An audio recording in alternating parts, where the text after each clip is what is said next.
¿Qué tal, amigos? Les habla el padre Rafael Chávez y les doy la bienvenida una vez más a su pequeño espacio de meditaciones. Estamos a sábado 28 de enero, tercera semana del tiempo ordinario, y hoy la iglesia celebra la memoria de Santo Tomás de Aquino, presbítero y doctor de la iglesia.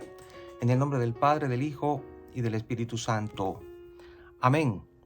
Dios nuestro, que hiciste insigne a Santo Tomás de Aquino por el anhelo de santidad y la dedicación a las ciencias sagradas, concédenos comprender sus enseñanzas e imitar el ejemplo de su vida.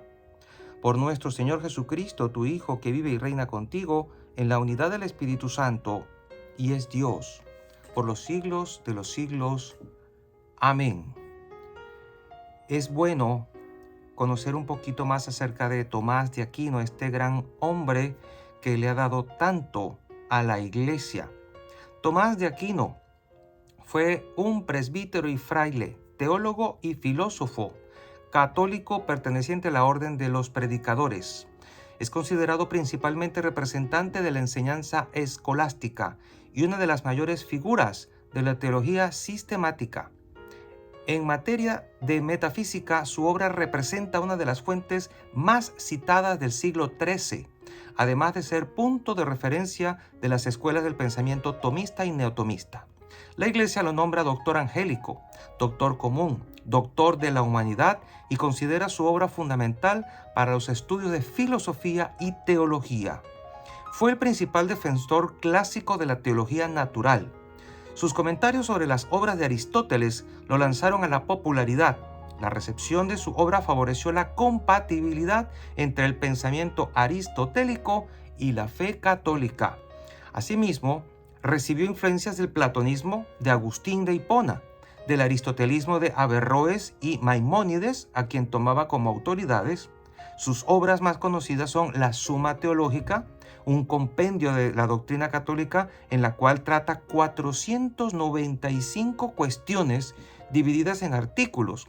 Aquí se encuentran sus famosas 5 vías de la existencia de Dios, cómo probar la existencia de Dios.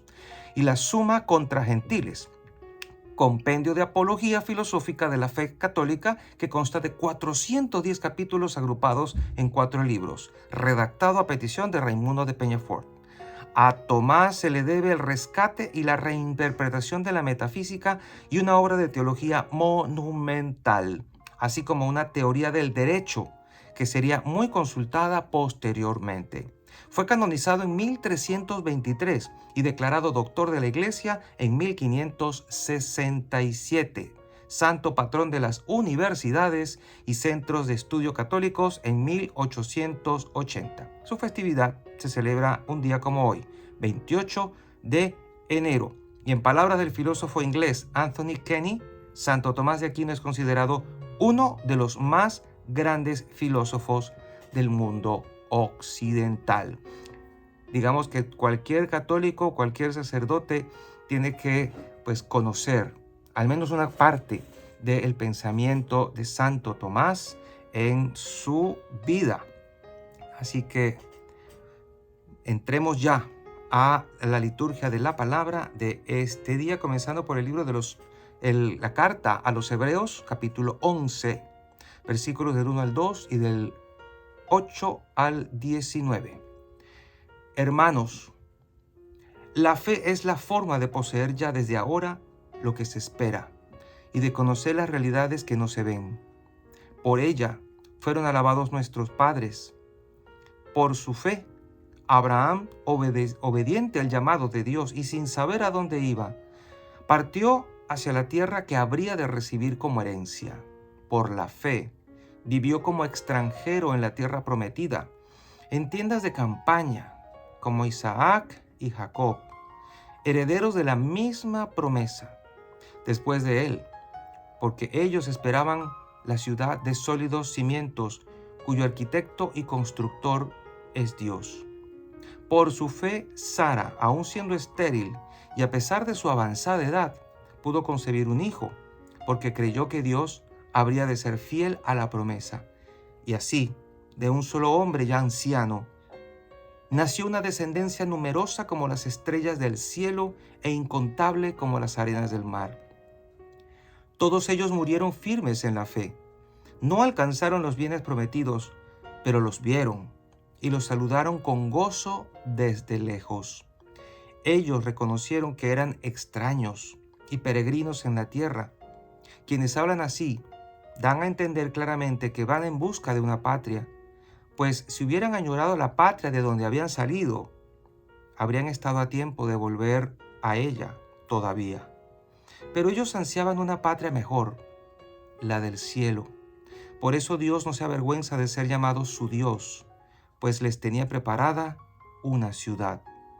Por su fe, Abraham, cuando Dios le puso a prueba, se dispuso a sacrificar a Isaac, su hijo único, garantía de la promesa, porque Dios le había dicho, de Isaac nacerá la descendencia que ha de llevar tu nombre. Abraham pensaba, en efecto, que Dios tiene poder hasta para resucitar a los muertos. Por eso le fue devuelto Isaac, que se convirtió así en un símbolo profético. Palabra de Dios. Te alabamos, Señor. Salmo responsorial tomado del capítulo 1 de Lucas. Bendito sea el Señor Dios de Israel. Bendito sea el Señor Dios de Israel, porque ha visitado y redimido a su pueblo, y ha hecho surgir a favor nuestro un poderoso Salvador en la casa de David su siervo. Así lo había anunciado desde antiguo por boca de sus santos profetas. Bendito sea el Señor Dios de Israel. Anunció que nos salvaría de nuestros enemigos y de las manos de todos los que nos aborrecen, para mostrar su misericordia a nuestros padres y acordarse de su alianza santa. Bendito sea el Señor, Dios de Israel.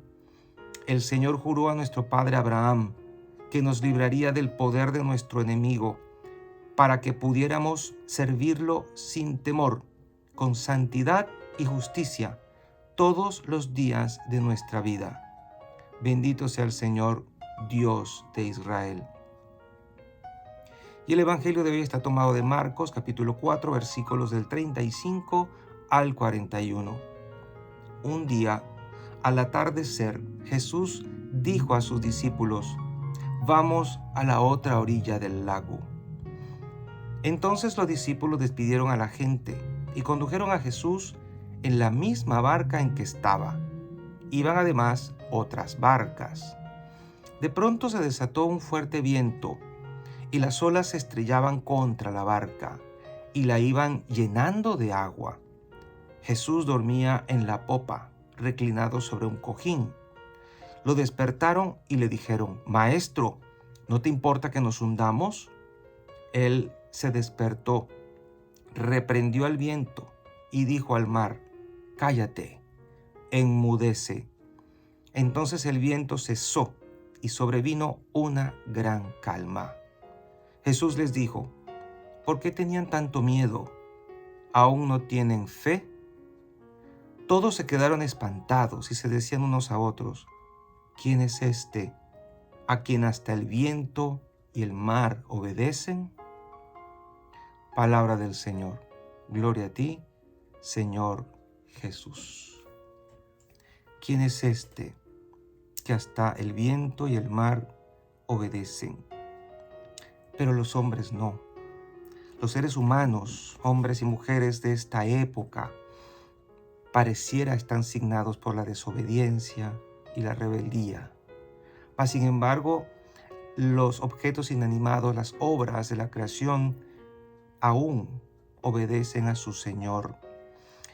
Pensemos en esto. Toda la liturgia parece que nos habla de la fe de Abraham, de cómo fue probado en la fe, invitado a sacrificar a su único hijo. Dice el texto de los Hebreos que él creía en que Dios podía devolverle a su hijo y resucitarlo. De hecho, no fue necesario que lo sacrificara. Entiéndase por sacrificar, inmolarlo. O sea, tenía que deshacerse de su hijo único. Pero la fe de Abraham era tan grande que, a pesar de ser el único que tenía ya viejo, él no se lo quiso reservar, porque bien sabía que él pues no podía tener hijos y Isaac era un regalo de Dios y se lo iba a inmolar porque Dios había prometido que de él nacería una descendencia y Dios no puede mentirle. De alguna manera, Abraham estaba totalmente convencido de que recuperaría a su hijo. Eso es tener fe. Aun cuando Dios le hubiera dado una orden contraria a la primera, él sabía que como Dios no se contradice, de alguna manera Dios intervendría. Cuando nosotros somos sometidos a pruebas diversas, aparentemente contradictorias según lo que Dios nos dice, porque uno puede pensar, Dios me está diciendo algo, o yo siento en mi corazón que Dios me pide algo, pero al mismo tiempo las exigencias de la vida me están mandando por otro lugar. Tenemos que tener confianza de que Dios no se contradice y que de alguna manera Dios va a intervenir en mi historia, como ha intervenido en la historia de Isaac, de Abraham, perdón, y como ha intervenido en la historia de todo el pueblo de Israel a pesar de sus múltiples infidelidades. En nuestra historia personal de múltiples infidelidades, el amor de Dios ha permanecido estable e inconmovible como las rocas de este mar embravecido, en las cuales se podía chocar la barca en donde iban los discípulos. Jesús iba ahí, y esto es muy interesante, Jesús iba en la barca. Y aún así, los discípulos tenían miedo. Jesús iba dormido. A veces nosotros pensamos que Dios está dormido, que Dios no nos oye. Sabemos que está con nosotros. Si uno dice, Dios me ama, Dios me quiere, pero permite ciertas situaciones de conflictividad en nuestra vida. Una enfermedad inesperada, un problema económico, un accidente, una situación familiar terrible, en fin, cosas que no nos esperamos. Tempestades. Estas tempestades allí en el mar de Galilea se suscitaban de un momento a otro. Eran inesperadas, en cuestión de minutos se desataba una tempestad, como en nuestra vida, a veces de la nada viene un problema y no sabemos cuánto puede tardar y a veces pensamos que va a hundirnos. Mucha gente hoy piensa también en el derrumbe de la iglesia y apuestan a ello por tantos problemas que ha habido. Si uno echa la mirada hacia atrás y ve la historia de la iglesia, se da cuenta de cuántos problemas no ha atravesado la iglesia en 2000 años. Papas no tan santos, por no decir las cosas realmente. Situaciones de doctrina terribles y cosas peores. Y uno dice, y la iglesia no se hundió, la iglesia no se vino abajo. Todo el problema que hubo con Lutero, etc. Y la iglesia sigue. ¿Por qué sigue? ¿Cómo es que sigue? Y uno pensará todo el problema que ha habido ahora con los escándalos de aquí, de allá, etc. La iglesia, ¿por qué sigue? Porque no es humana. La creó y la fundó Jesucristo. Y es Él el que la sostiene a pesar de nuestras infidelidades. Jesús dice aquí que estaba dormido en la popa, reclinado en un cojín. Jesús va en la barca.